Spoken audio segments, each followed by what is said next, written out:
নমস্কার, শুভ সন্ধ্যা।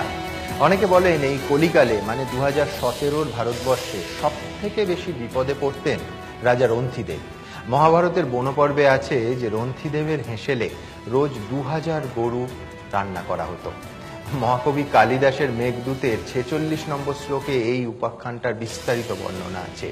বিরোধীরা বলেন যে কেন্দ্রের শাসকের কল্যাণে এই যুগে জন্মালে মহাভারত দূরে থাক, রন্থিদেবের নাকি ভারতেই স্থান হতো না। আবার এর উল্টো ছবিটাও আছে। নবজাগরণের বাংলায় ডিরোজিওর অতি উৎসাহী ছাত্ররা গোমাংস খেয়ে যখন হাড়গুলো ব্রাহ্মণ পূজারীদের গায়ে ছুঁড়ে মারতেন, সেই অশিষ্ট আচরণে নাকি স্বয়ং ডিরোজিও কষ্ট পেয়েছিলেন। কেন্দ্রের শাসক শিবির বলে যে তথাকথিত প্রগতিশীলরা হিন্দু মৌলবাদ নিয়ে সক্রিয় বটে, কিন্তু মুসলিম মৌলবাদ নিয়ে তাদের নাকি গলা চড়ে না। এই দুপক্ষকে নিয়ে আমাদের আজকের যুক্তিতর্ক। আমি নিশ্চিত যে মাঝে মাঝে এই আলোচনা বজ্রগর্ভী হয়ে উঠতে পারে। আমরা এই অনুষ্ঠান যখন শুরু করতে চলেছি তার ঠিক 6 ঘন্টা আগে ভারতবর্ষের একটা বৃহৎ রাজ্য গুজরাটে বিধানসভায় সংশোধনী বিল পাশ হয়েছে এই মর্মে যে গোহত্যার শাস্তি যাবজ্জীবন। এই সমস্ত কিছু নিয়েই আমাদের আজকের সভার প্রস্তাব। গেরুয়া রাজনীতি বড়ই বিচক্ষণ, উন্নয়ন শিখে তুলে কসাইখানায় মন। প্রস্তাবের পক্ষে আমার প্রথম বক্তা তন্ময় ভট্টাচার্য। নমস্কার। আলোচনার বিষয় গরু। আচ্ছা, আলোচনার বিষয় যদি গরু না হয়ে গরুর পুত্র হতো তাহলে কেমন হতো? মানে গরুর পুত্ররা ঠিক কেমন হয়? গরুর পুত্ররা হয় ষাঁড়ের মতো একগুঁয়ে, অথবা বলদের মতো অপরিণত মস্তিষ্কের অংশীদার, যে প্রভু যেমন চাবুক চালায় তেমন ভাবে চলে। আর ষাঁড় মানে কলকাতা শহর থেকে শুরু করে গোটা রাজ্যে, বোধহয় গোটা দেশেই সবচাইতে বড় তোলাবাজ, যারা সবসময় বাজারে হাটে তোলা তুলে খায়। এখন এই রকম তোলাবাজ ষাঁড় আর অপরিণত মস্তিষ্কের বলদ কোন রাজনীতিতে দরকার হয়? যে রাজনীতিতে যুক্তি থাকে না, যে রাজনীতিতে বুদ্ধি থাকে না, যে রাজনীতিতে উন্নয়ন থাকে না, সেই রাজনীতিতেই প্রয়োজন হয় এই রকমের ষাঁড় আর বলদ।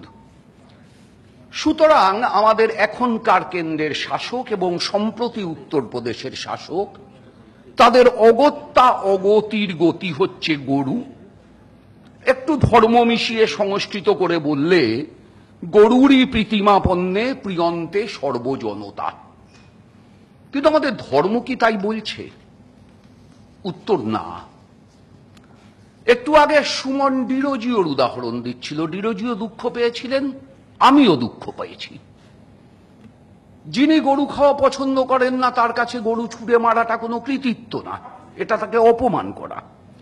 কিন্তু আমাদের হিন্দু ধর্মে 33 কোটি দেবতা আছে, এমনকি ইঁদুরও আমাদের একটা দেবতার বাহন, সেই হিসাবে দেবতার অংশ।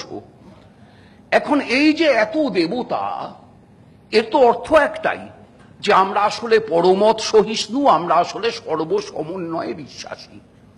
আচ্ছা, আমাদের ধর্মগ্রন্থ কি কেউ জানি না?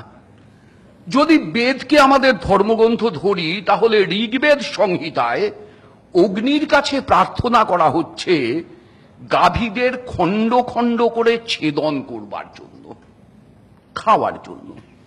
ইন্দ্রের কাছে প্রার্থনা করা হচ্ছে তুমি আমার জন্য 15-20টা বৃষ রান্না করে দাও, তা খেয়ে আমি আমার উদরের দুদিক পূর্ণ করি।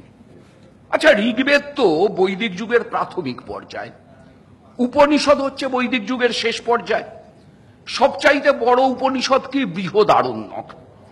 বৃহদারণ্যক উপনিষদ কি কথা বলছে? একই কথা। আমাদের অনেকগুলো গৃহ্য সূত্র আছে, পারস্কর, সাংখ্যায়ন, গভীল, খাদির, হিরণ্যকেশু, আপস্তম্ভ, আশ্বলায়ন। আমি সবকটার শ্লোক তুলে তুলে উদাহরণ দিয়ে দিয়ে প্রত্যেকটায় যা যা বলা হয়েছে বলতে পারি, বলছি না কারণ ততটা সময় নেই। কিন্তু সবকটাতেই গোমাংস খাওয়া, সেটার উপরে কোনো বিধিনিষেধ আরোপ করা নেই। মনুর নামে চালানো হয়, মনু নাকি গরুর মাংস খেতে বারণ করেছিলেন। ভুল, মিথ্যে, মনুকে বিকৃত করা।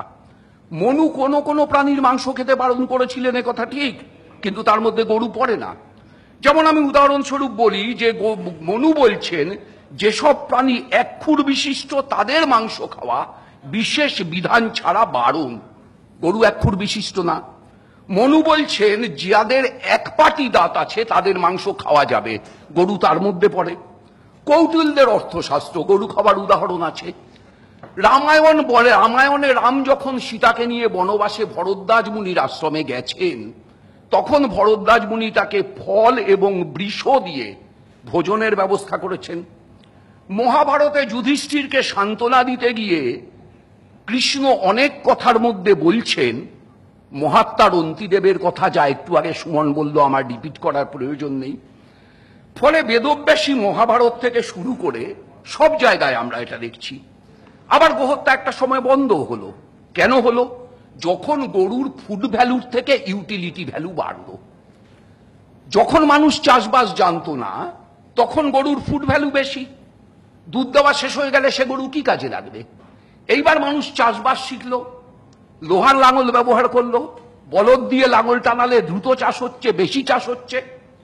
সেই জন্য তখন যত্রতত্র গরু বধ করা, আগেকার দিনে অশ্বমেধ যজ্ঞ, গোমেধ যজ্ঞ 100, 200, 1000, 500, যে যত বেশি বলি দিতে পারবে সে রাজার তত বেশি নাম হবে। আবার বিষ্ণু পুরাণে এসে দেখছি যে ব্রাহ্মণের কথা হলো, যে ব্রাহ্মণদের গায়ে ডিরোজিওর শিষ্যরা ছুঁড়ে মেরেছিল, সেই ব্রাহ্মণদের হবিষ্য করবার বিধান দেওয়া হচ্ছে ছাগ, ভেড়া, গরু, শূকর, গন্ডার প্রভৃতির মাংস খাইয়ে, এবং বলা হচ্ছে যে 11 মাস পিতৃপুরুষ তৃপ্তি পাবেন। সহজ কথা, ব্রাহ্মণরা বছরে একবার ভালো ভোজন করতে চাইছে, এই জন্য এই সিস্টেমটা চালু হচ্ছে। এখন এই গোহত্যাকে রাজনীতিতে নিয়ে আসা হলো, এবং রাজনীতিতে নিয়ে এসে কি করা হলো? অর্থনীতির একটা সর্বনাশ করা হচ্ছে। সবচাইতে বড় কথা, ধরুন যে উত্তরপ্রদেশে 356টা স্লটার হাউস আছে, কসাইখানা। তার মধ্যে মাত্র 40টার লাইসেন্স আছে। 2014-15 সালে উত্তরপ্রদেশ 7,515 লক্ষ কেজি টন গোমাংস বিদেশে রপ্তানি করেছে। 1999-2000 সালে মোষের মাংস রপ্তানি হয়েছে 1.67 হাজার মেট্রিক টন। পরের বার 2000-2001 বেড়ে হয় 2.42 হাজার মেট্রিক টন। গোহত্যা বন্ধ হলে কি হবে? গড়ে বছরে 1 কোটি গরু মোষ আরো বেড়ে যাবে, 5 বছর বাঁচবে। তার মানে সংখ্যাটা যে কোনো সময় 5 কোটিতে দাঁড়াবে। অতিরিক্ত খরচ 20,000 কোটি টাকা কে বইবে? ইন্ডিয়ান ভেটারিনারি কাউন্সিল তারা একটা হিসেব করে দেখেছে যে ভারতে মাত্র 60% গবাদি পশুকে খাওয়ানোর সঙ্গতি আছে। জেনে রাখা ভালো, আমাদের গবাদি পশুর সংখ্যা 50 কোটি, আর আমাদের চারণভূমি 50 লক্ষ একর, মানে 1 একর জমিতে 100টা গবাদি পশু। এটা হচ্ছে আমাদের দেশের হিসেব।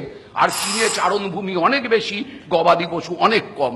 শেষ কথা, 2013-14 সালে লখনৌ কর্পোরেশনের একটা রিপোর্ট থেকে জানা যাচ্ছে ওই শহরে একদিনে গড়ে 100-র উপরে গরু ডাস্টবিনের দূষিত পচা খাবার এবং পলিথিনের প্যাকেট খেয়ে মারা যায়। যোগী আদিত্যনাথ গরুর সেবা করবেন না মানুষের সেবা করবেন? কাজ নেই, কৃষকের ফসলের ন্যায্য দাম নেই, আমদানি হুহু করে বাড়ছে, রপ্তানি শেষ।